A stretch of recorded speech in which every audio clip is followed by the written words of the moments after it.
Agnos is just about done. And to celebrate, I held a 6-hour live stream in which myself and chat worked together to design the last 6 lines of Fakémon for the Agnos region. I rolled a D3 to decide how many stages in each evolutionary line, and held polls to decide the features of these Fakémon.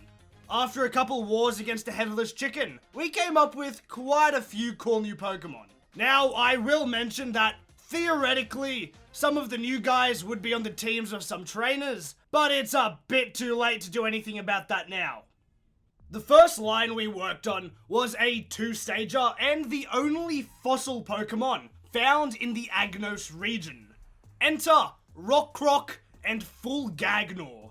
In ancient Greece, it was believed that Zeus would hurl lightning bolts down to the earth, leaving behind proof in artifacts known today as fulgurites. And that is what inspires these two. They are petrified lightning, essentially a lightning fossil. But also, clearly, they are crocodiles, and a study of fossil records actually suggests that crocodiles once inhabited Greece, long ago.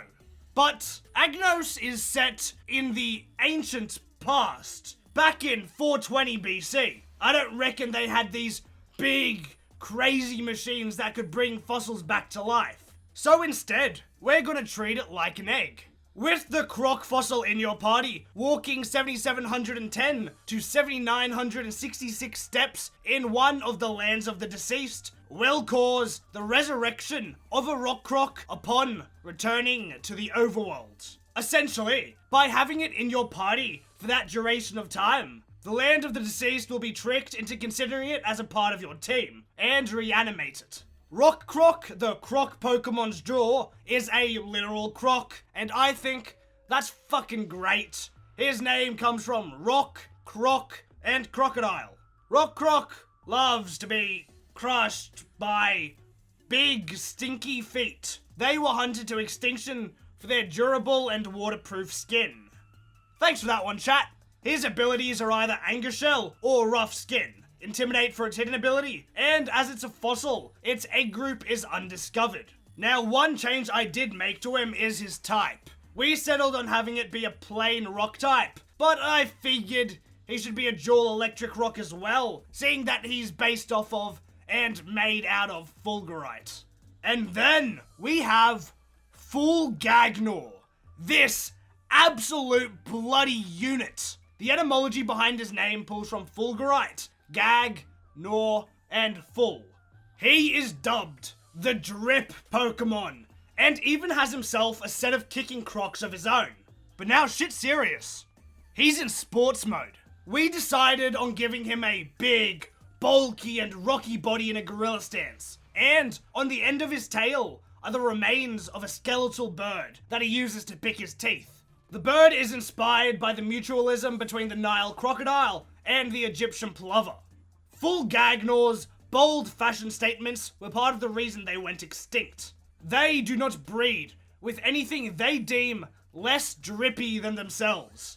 So while Rocrock were already being hunted for their skin, grown Fulgagnaw didn't repopulate because they were just too drippy. This resulted in their extinction. Its abilities and all that crap are the same as Rocrock, but Fulgagnaw also has its own signature move, Shell Shock. Shell Shock is a rock-type move in which the user slams a geode, referring to Rocrock's geode shell hat, into its opponent. This may cause paralysis.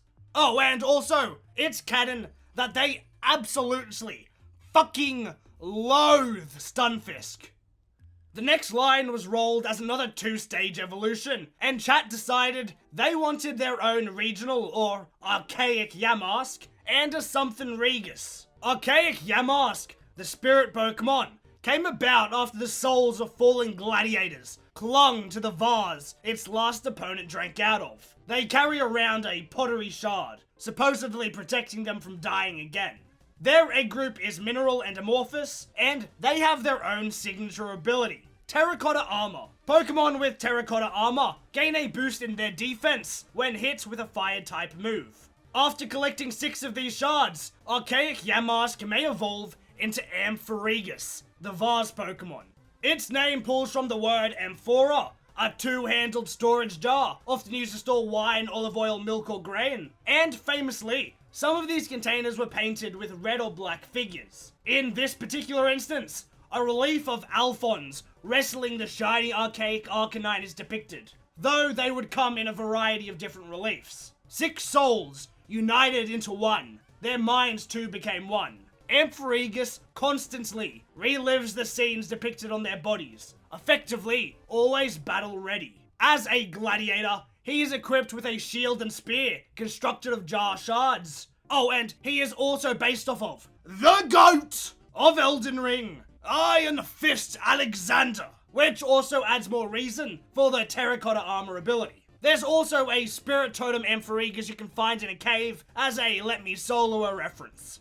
Though, some details I changed include the 2 handles. Initially, we just had his top set of arms act as the handles, but seeing that it's supposed to be possessing an amphora, I added the handles in physically. And his ghosty shit is all green, as Amphorigus became green with envy when it died. Next up, we worked on a 3-stage evolution based on an Olympic torch. It starts off with Redemtorch, from Redemption and Torch, the victory Pokemon. Redemtorch is easily swayed by the determination of others. In a competitive setting, it'll always root for the underdog. Its ability is Flame Body, but its hidden ability is Drought. It is in the Amorphous Egg group. Because it's an Olympic torch, we also gave it a laurel crown, and he has a big slap hand because of the epic sport that is slapboxing. Oh, and this guy would totally be found natively in Arcadia City. It evolves into Infernike, Inferno and Nike, the god of victory and shoe brand. Instead of a torch, Infernike is based off of a brazier and the hearth.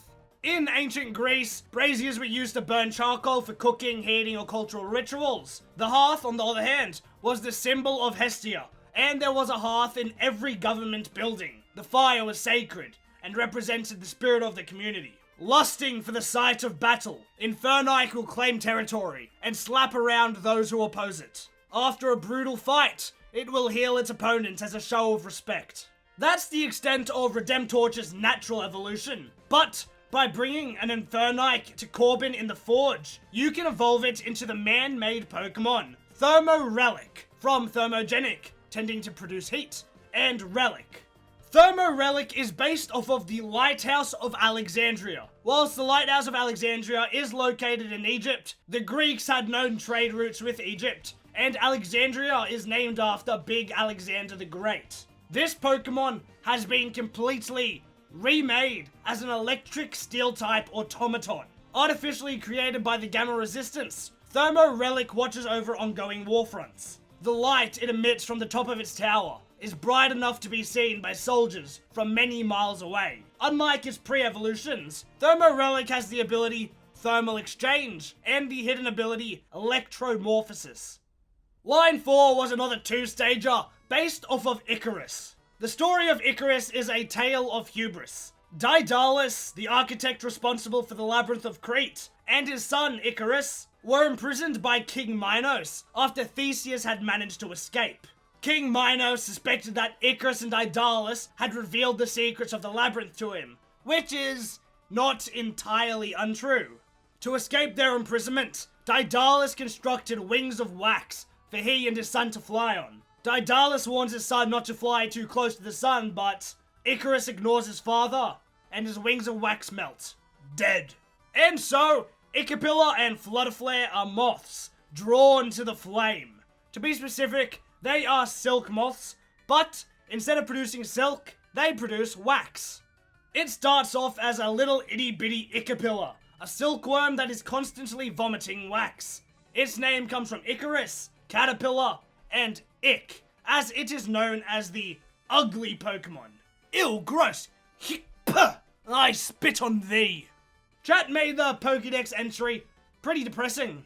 Icapillar hates itself. And it should, I mean, look at it. It always sleeps on its side to avoid drowning in hot wax. It is essentially in a state where it is constantly choking on its own vomit. Oh, and it's a grass bug, so it is 4 times vulnerable to fire types. Its back is even already singed. To even things out, however, its ability is always Steam Engine, so that speed is boosted whenever it gets hit with fire or water, and it's in the Bug Egg group. Also, I based some of its design elements off of the Hollow from the Binding of Isaac. It evolves into Flutterflare from Flutter and Flare, who is now a silk moth with wax fur. It is the Hubris Pokemon. Like Icarus, it is looking towards the sun, hence the fiery eyes. And it also has a flowering wing design, very reminiscent of Volcarona, a moth that represents the sun. Flutterflare are incredibly proud of their beauty and often make enemies due to their vanity. A multitude of Flutterflare have been found burnt to a crisp across Agnos. You see, we already have a Silk Moth Pokemon in our legendary Leopardina. I think of Flutterflare as perhaps an overworld representation of Leopardina, so its beauty can transcend even the realms. Hence, Flutterflare's hubristic nature and beauty. The winner for line number 5 was a Trident Cone Snail, and was rolled as another 2-stage evolution.